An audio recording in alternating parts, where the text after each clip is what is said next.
y todos, un placer estar acá, un placer acompañar nuevamente a Ida, es un privilegio, no es la primera vez y siempre es un honor. Agradecerle también a Martín Fernández, el director de la editorial y Estuario, por la invitación. Y lo que quería decirles a ustedes es que si siempre dicen que presentar un libro es una celebración, hoy quiero que celebremos doble, porque dentro de 2 semanas Ida Vitale cumple 100 años, el 2 de noviembre. Entonces,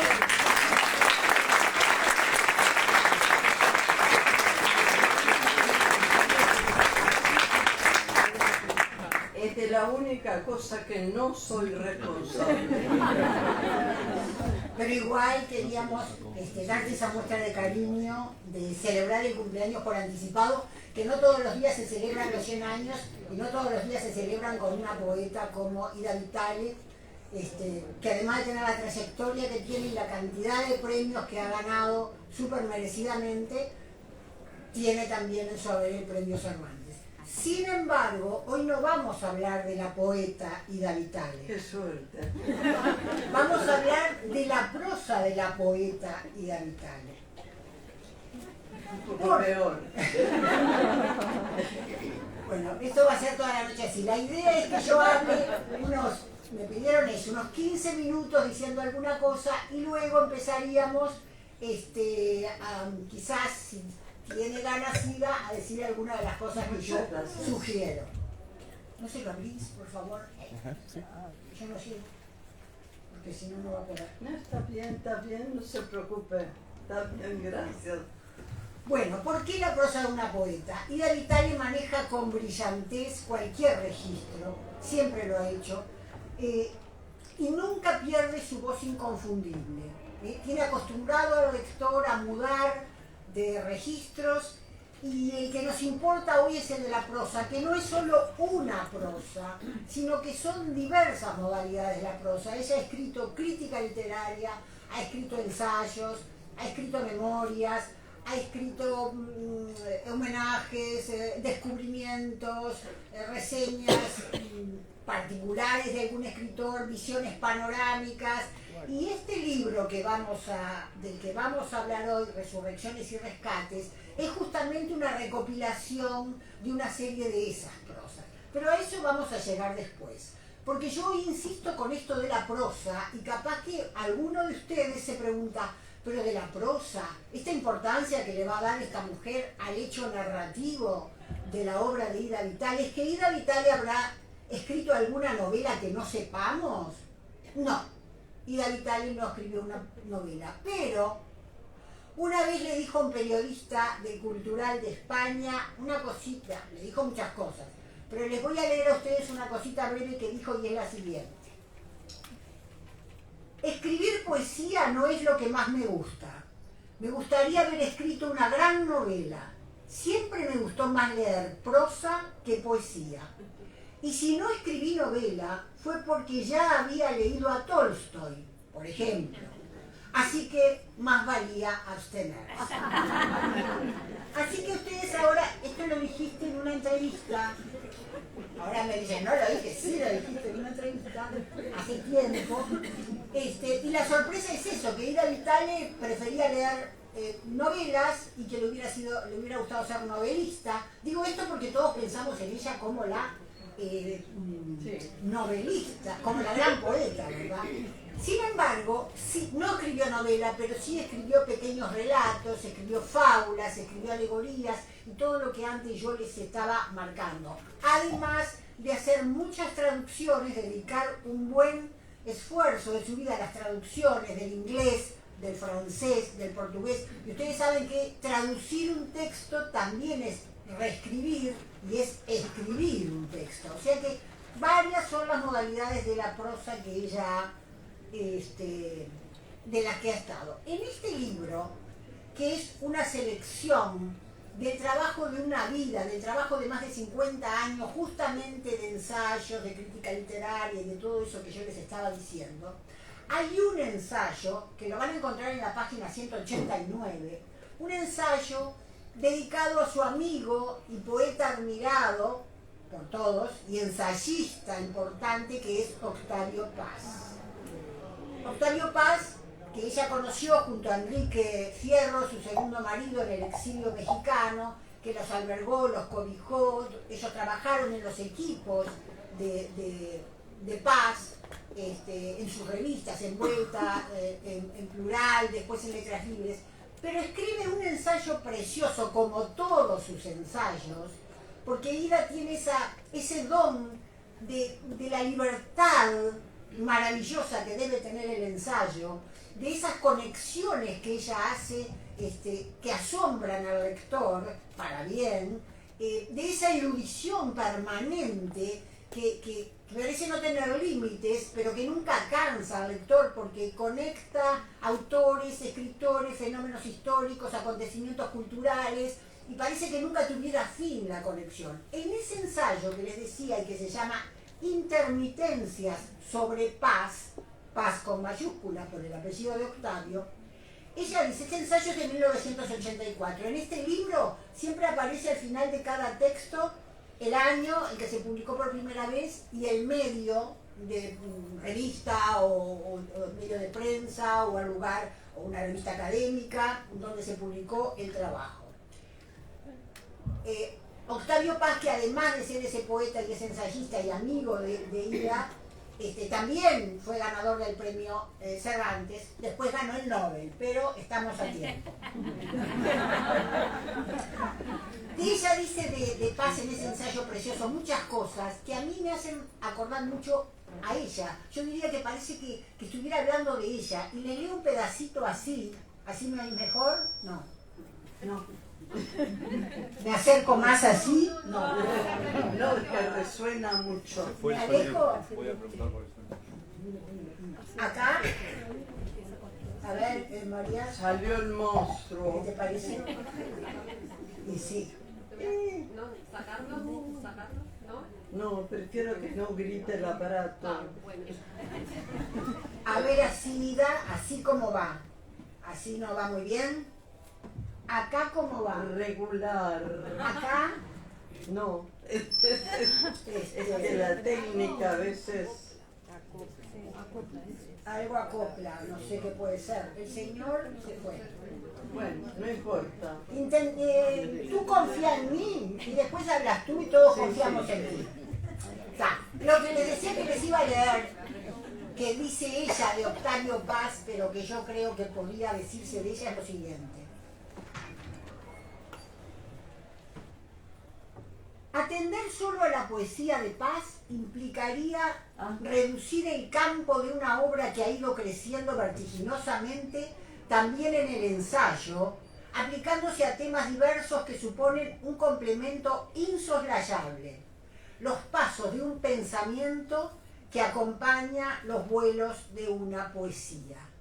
Lo dice de Paz, pero podemos decirlo perfectamente de ella, porque son los pasos de su pensamiento que vamos a encontrar en todos los textos en prosa escritos en este libro, que acompañan los vuelos de una poesía, porque la prosa de Ida Vitale se apropia de un montón de recursos o de estrategias de la poesía. Hay hallazgos sonoros, hay musicalidad, hay ritmo, hay imágenes de todo tipo y orden, hay metáforas, etcétera, ¿para qué les voy a decir tanto? Y todo eso contribuye a hacer que el lenguaje de la prosa sea más incitante, sea más seductor, sea más persuasivo, y lo leamos con mucho más placer, además del placer intelectual de leerla, ¿no?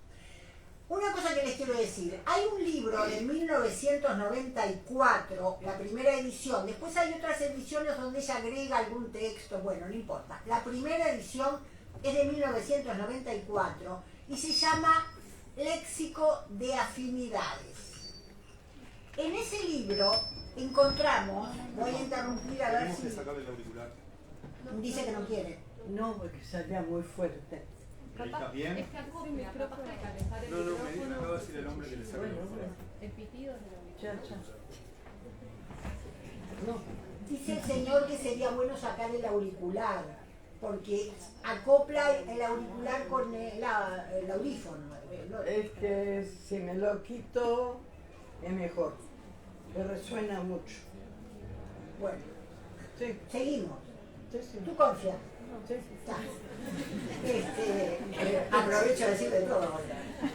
Les decía, si me acuerdo, léxico de afinidades es un cambio relevante en la obra de Ida porque va a estar escrito en prosa, en una prosa evocativa, en una prosa sutil. Si yo oigo el acople por todos lados, no sé qué hacer. No, a mí no me molesta, es por ella que lo digo. Si lo sigo alejando, no sé, ahí está mejor o peor. Igual. Igual. Yo me pierdo, no me voy a acordar nunca lo que estaba Con un diciendo. poco de imaginación todo Sí, se arregla. sí. Bien, ese libro que les digo, el léxico de afinidades, que fue el primero en prosa, Y que resuena mucho. Ahí va a estar bien.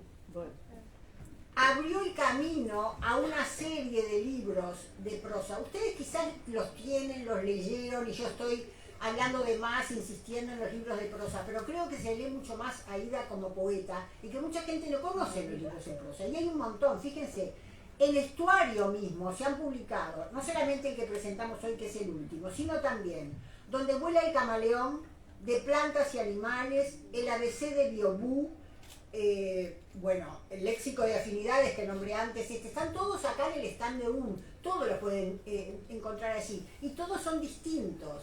Y además tiene, y esto no sé si todos lo saben, un hermoso libro para el público infantil, el único que Ida escribió para niñas y niños, dedicado a sus nietas y nietos, hace unos años, que se llama Un invierno equivocado, donde el invierno ¿se suena? el título. ¿El contenido? No.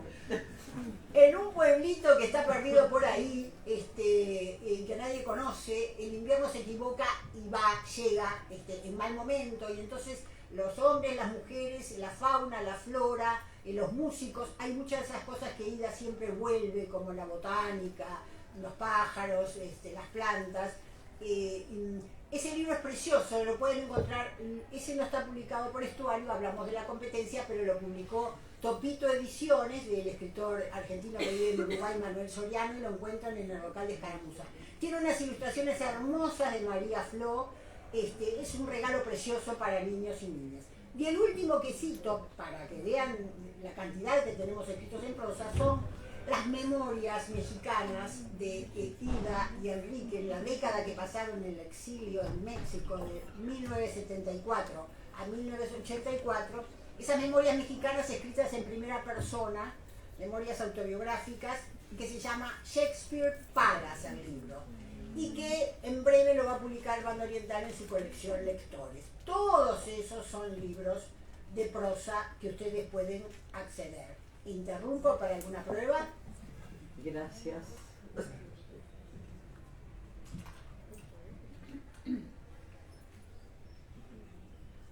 Bueno, ahora no hago nada.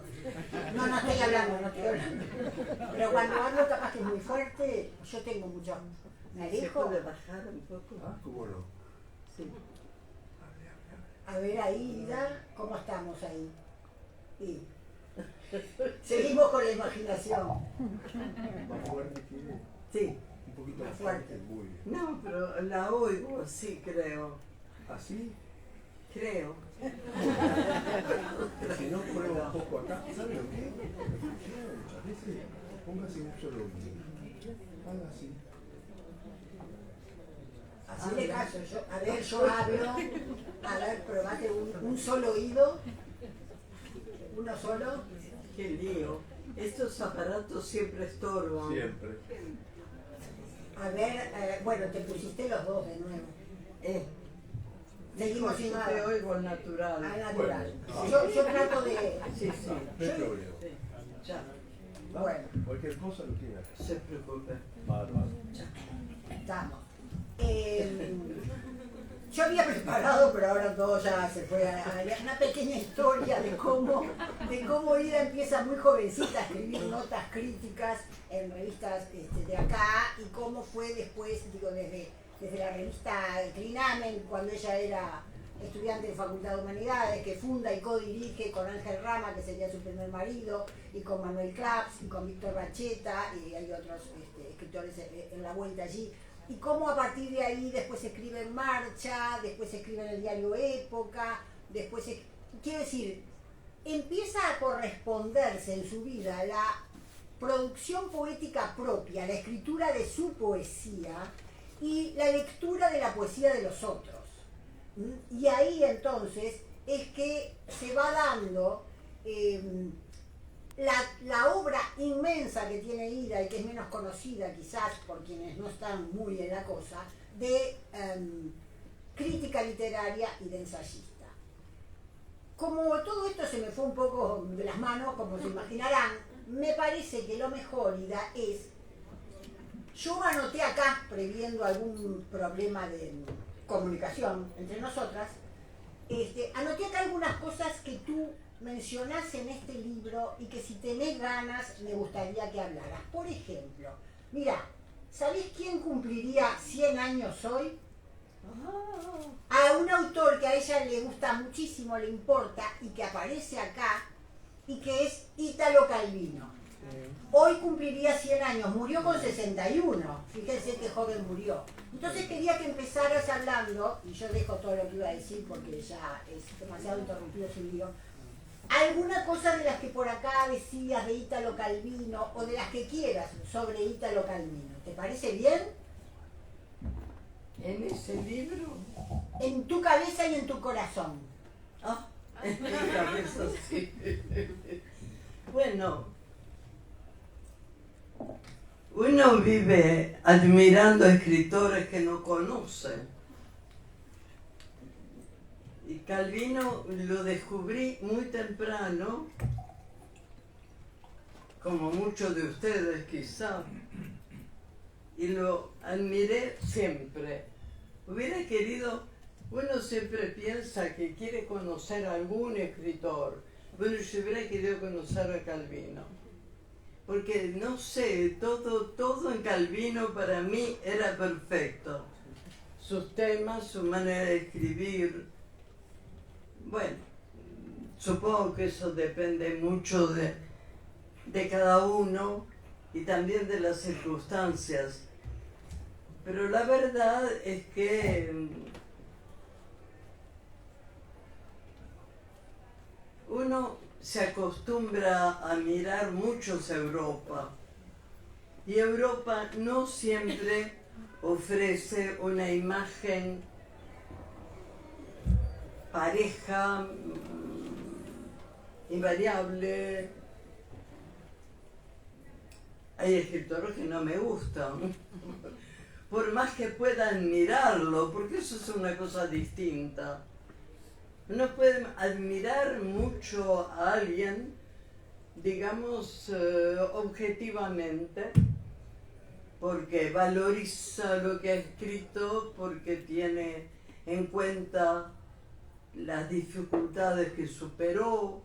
En fin, con cada escritor se puede tener argumentos distintos para quererlo o no quererlo. No sé. De pronto los escritores escriben con una espontaneidad peligrosa y pueden, por ejemplo, hablar mal de un escritor que a nosotros nos gusta mucho.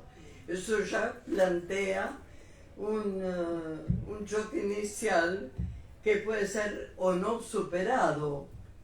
Yo creo que tenemos que acostumbrar a superar todos los choques, pero en fin, algunos no se puede.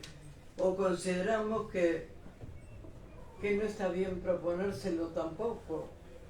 Cuando uno quiere mucho a un escritor, primero tiene que averiguar por qué ese escritor es nuestro favorito. A veces uno es atraído inconscientemente por cosas que si tuviera que objetivarlas, costaría. Bueno, tampoco creo que tengamos que plantearnos ningún problema cuando un escritor nos gusta. Quizá el problema haya que planteárselo cuando el escritor no nos gusta. A ver si somos nosotros los que ponemos un freno o simplemente nos pasa con ese escritor lo que nos pasa con alguna persona o lo que le pasamos a alguna persona.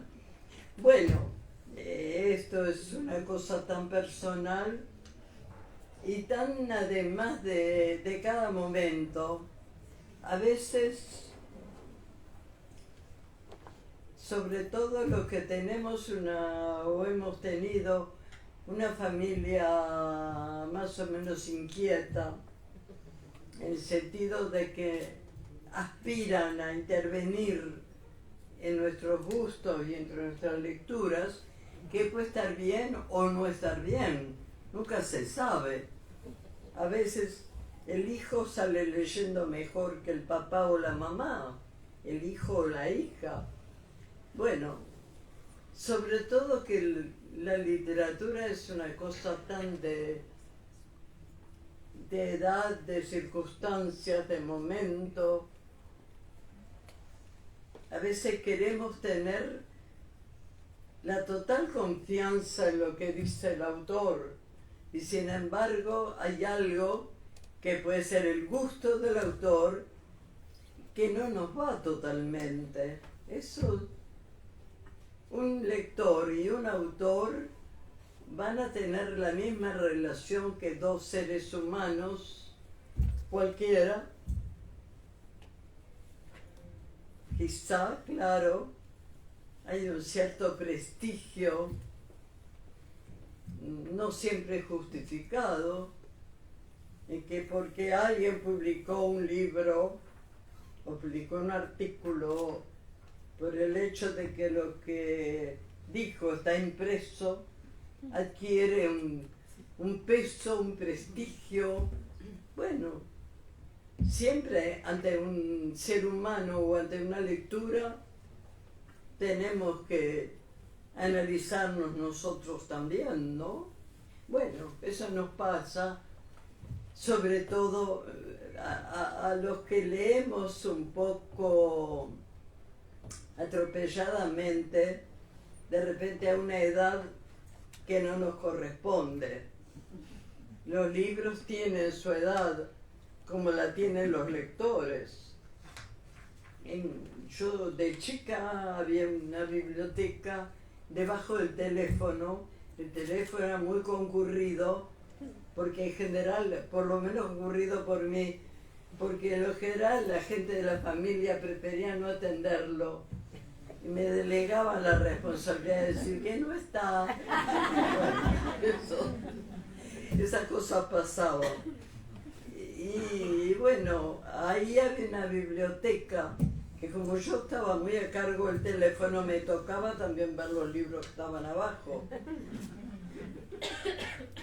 Y a veces había libros que yo decía, bueno, yo creo que es culpa mía que no me guste. Todavía no es el momento.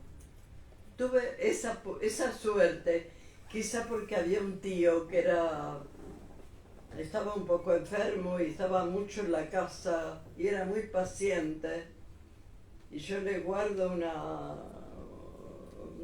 gran agradecimiento, porque el pobre tuvo que soportar toda su vida un nombre poco usual. Se llamaba Pericles. Creo que no es un nombre que hoy se use mucho. Y yo siempre, para consolarlo, le decía: Pericles, rey de Tiro, porque en algún lugar había oído de un Pericles que había sido rey en un lugar para mí totalmente ignorado que se llamaba Tiro. Así que bueno, él me lo agradecía, reconocía la buena voluntad con que yo trataba de superar los inconvenientes, porque él era el más joven de todos los tíos, y entonces siempre había alguno que lo aconsejaba mal. Bueno, Ida, esto tiene muchas... Yo puse acá, de todos los ensayos que tú escribís acá sobre escritores, elegí algunos. A ver. A ver, los lentes de leerlo. No uso. A elección. A elección entre ellos. ¿De cuál te gustaría hablar un poco? Todos están acá y muchos más. Pero Bueno, esto está hecho con muy mala intención. no. Porque me pone Rulfo, Onetti, Feliberto, Bergamín, Lewis Carroll y Macedonio. Y estos poetas. Y yo como elijo. Podés hablar de todo. Después están también los otros. Jules Supervielle, Luis Cernuda, Octavio Paz, Olga Orozco, Nicanor Parra y Enrique Fierro. Como poeta. Como poeta, podías hablar de Enrique Bueno, como poeta. muy bien elegido. Claro. Te agradezco la buena voluntad Pero no va a hablar de de eso. ponerme en el mal paso de tener que elegir.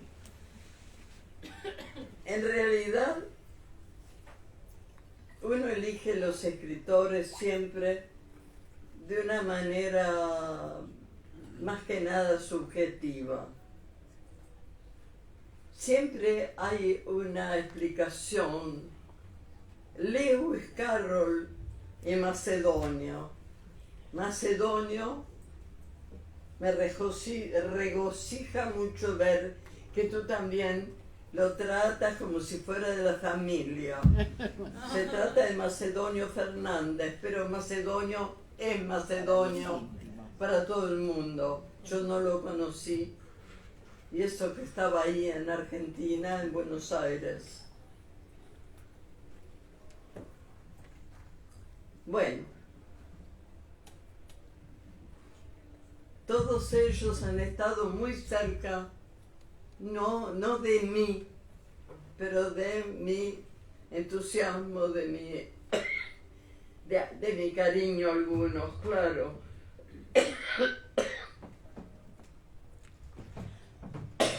No, pero tengo un poquito. Gracias.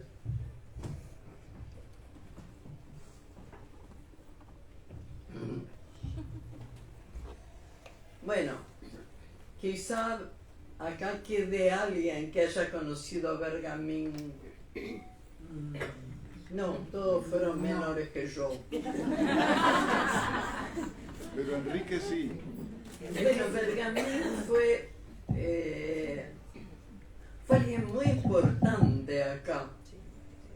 Muy importante, aunque no todos los que estuvimos cerca de él lo hayamos disfrutado igual, lo hayamos agradecido igual. Bergamín fue un personaje del cual yo no tenía ninguna idea cuando llegó. Bueno, sí, me sonaba el nombre, pero evidentemente yo había conocido mucho más por lectura, claro está, a Sorín, a tantos otros. Bergamín era un escritor, cuando llegó acá, poco conocido fuera de España. Quizá porque Bergamín, aparte de ser un escritor muy saludable, muy recomendable, un escritor muy culto, uno tiende a pensar que los escritores siempre son cultos a la misma altura, y no es verdad. Yo no me atrevería a nombrar, no sería necesario, pero creo que hay escritores a los cuales les importa tanto su propia literatura, y tienen razón, que se abren poco a otros escritores. Siempre se van a abrir a algunos, eso es obvio, pero bueno, no siempre coincidimos los lectores con los gustos de los escritores respecto a los escritores. Claro, se supone que un escritor escribe con todo lo que tiene dentro, y ese tener dentro puede incluir el rechazo a ciertos otros escritores. Yo creo que es casi inevitable que un escritor elija una línea, por lo menos en lo más íntimo de sus gustos. Puede ser que una conciencia o que la conciencia de su responsabilidad pública lo lleve a no hablar nunca mal de otro escritor. Pero es inevitable que en la medida que un escritor es un ser humano, tenga sus gustos y haya un escritor que está más cerca o que sin estar más cerca lo provoca más, lo hace escribir, lo hace buscar, lo hace... Yo supongo que todos nacemos con la mala costumbre de juzgar y a veces juzgamos a otros escritores aún sin estar capacitados para emitir un juicio. Bueno, yo creo que también tenemos derecho a ser arbitrarios, siempre y cuando tenga algún justificativo la arbitrariedad. Pienso, es más sano, ¿no? Saber por qué A no veces nos sí, gusta a veces alguien. no. Eso sí. Así como sabemos por qué nos gusta. A veces no A veces no sabemos, sabemos. pero nos gusta igual. Bueno, creo que todos Matices. las diferencias de las relaciones entre un lector y un escritor están justificadas y creo que nosotros mismos las provocamos. No siempre tenemos tiempo para analizar debidamente por qué un escritor no nos gusta o por qué nos gusta. A veces somos injustos en eso. Como una persona nos cae bien o no nos cae bien, sin que eso pueda ni siquiera rozar las zonas morales de los juicios. Nos gusta, vaya a saber por qué. Porque un día de lluvia no tenía puesto el impermeable. ¿Qué sé yo por qué? Bueno. ¿Por qué te gusta, por ejemplo, tanto Felisberto? Bueno, Felisberto.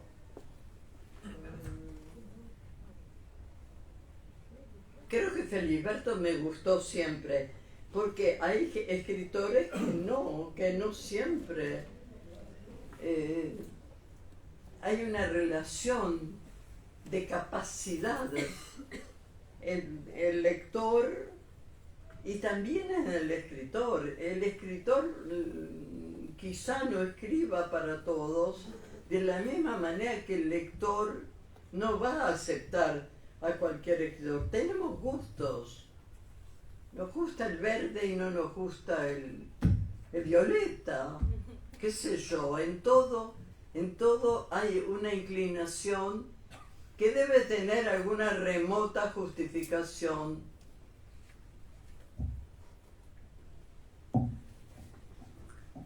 Yo tenía un profesor que hablaba mal de los escritores a veces. Y yo siempre me preguntaba por qué aquel escritor, sobre todo cuando eran españoles, con los uruguayos no se metía.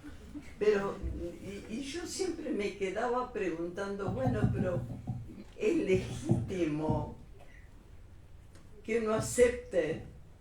¿O tengo yo primero que hacer la prueba y ver hasta qué punto ese juicio de alguien que yo sé que sabe más que yo es aceptable o no?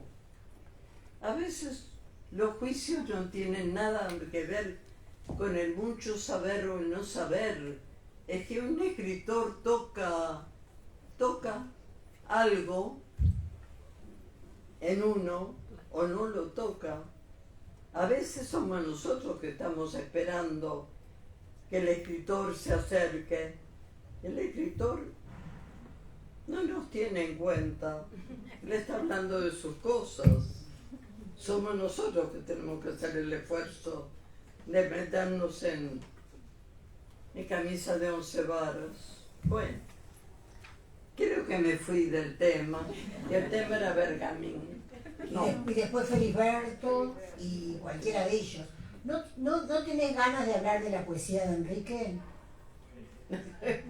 Es que nos gustaría a todos escuchar hablar de su poesía, porque acá no se habla demasiado, se debería hablar más de la obra de él. Y es un buen momento. Ella me está incitando a hablar de alguien de que me cuesta hablar en términos literarios. Es decir, no es que me cueste, es que no me valen solo los términos literarios. De repente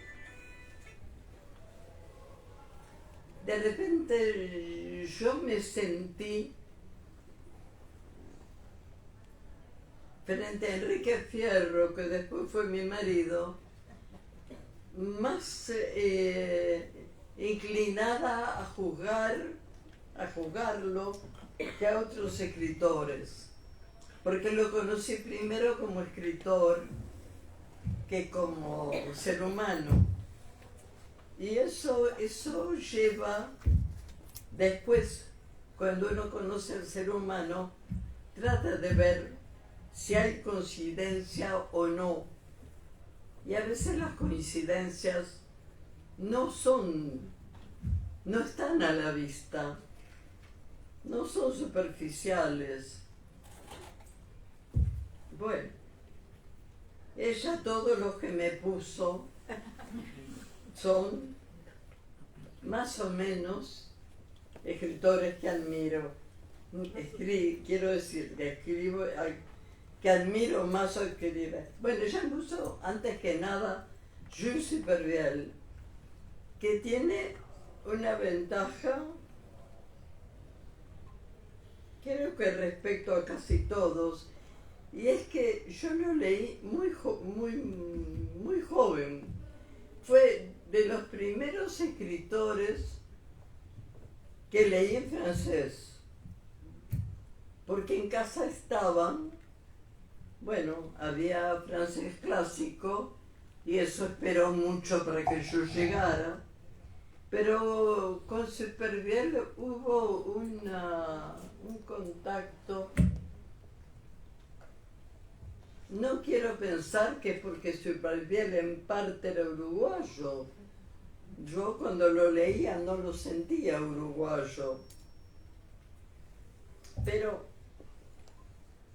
esa es una de las raras cosas a estudiar o a no estudiar que tiene la literatura.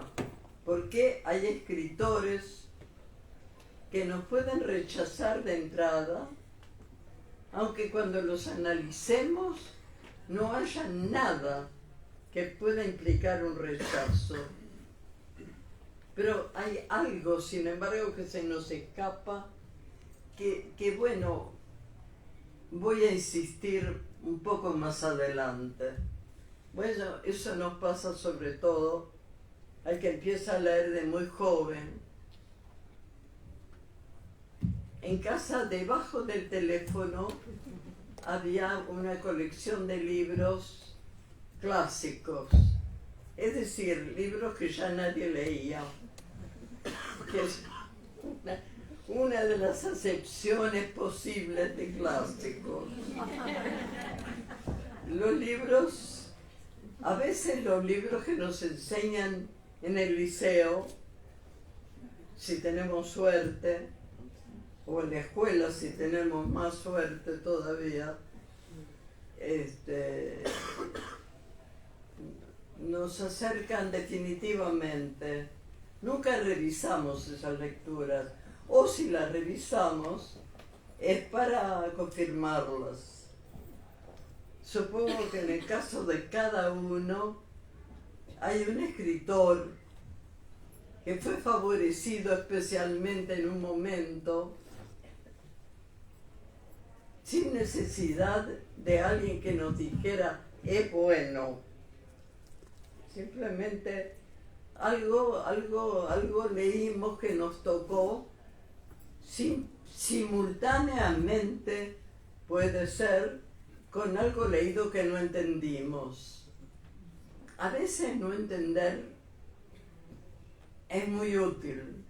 A veces el no entender no lo traducimos como, bueno, no es bueno, no es para mí. A veces tenemos un rapto de inteligencia y decimos, bueno, todavía no nos toca, todavía hay algo que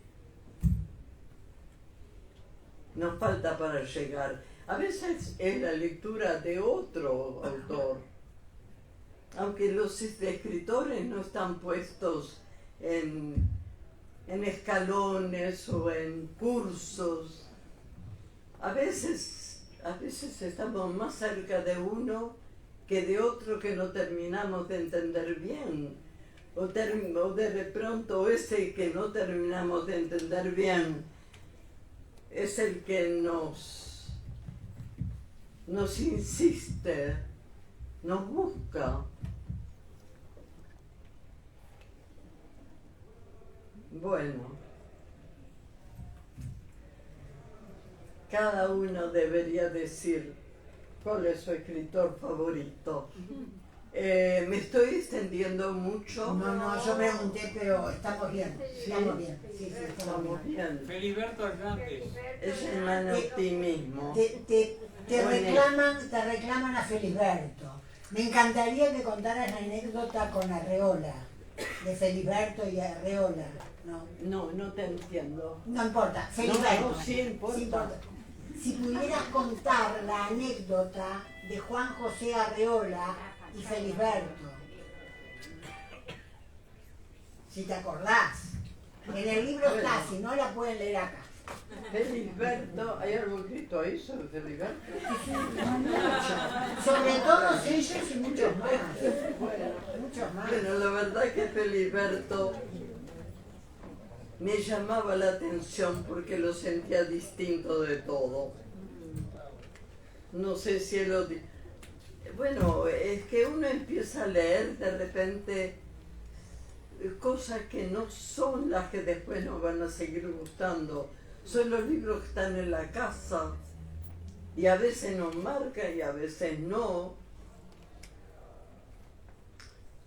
Yo tuve la suerte de ser bastante obediente, no a los seres humanos, no a los profesores, pero a las indicaciones de algo que yo creía que era algo así como un destino que velaba por mí.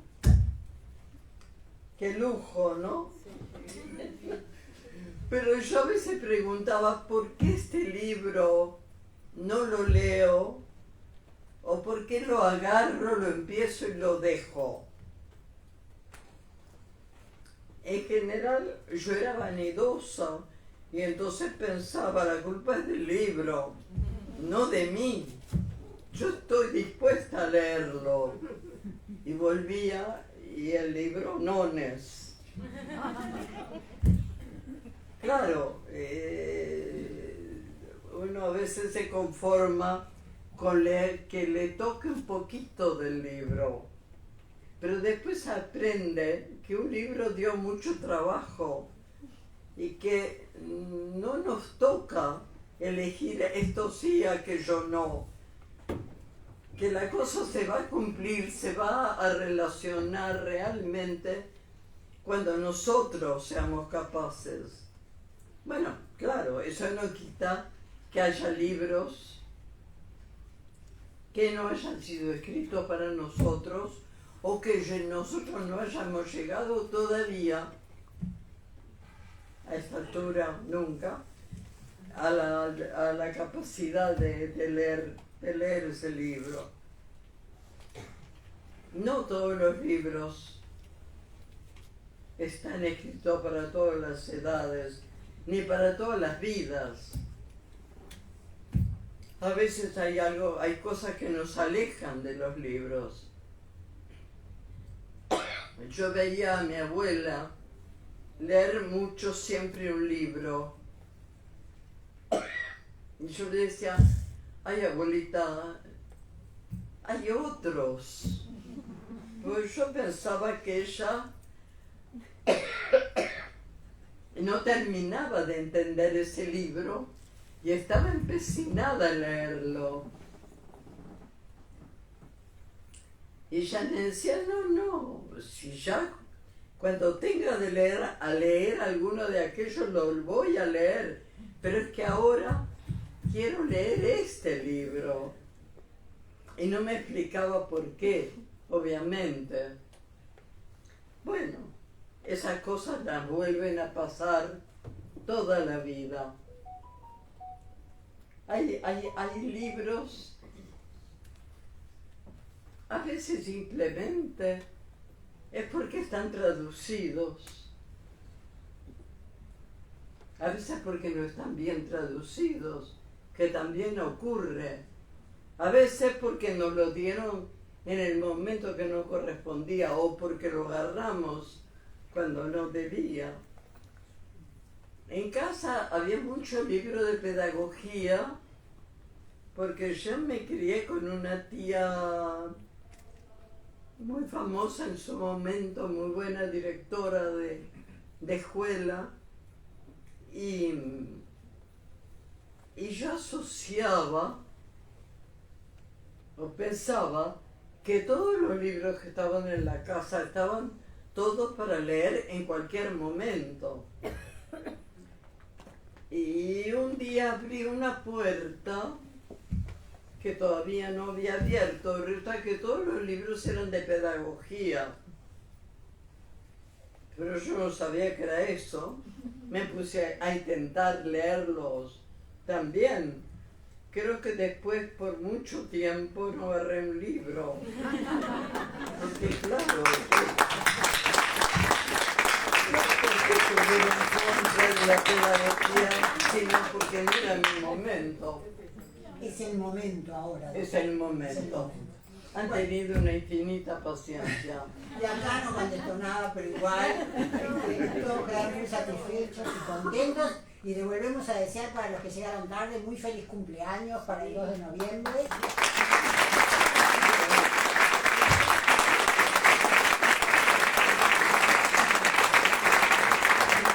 Los que estaban en la puerta para que no se escapara ningún oyente aburrido, ya están libres.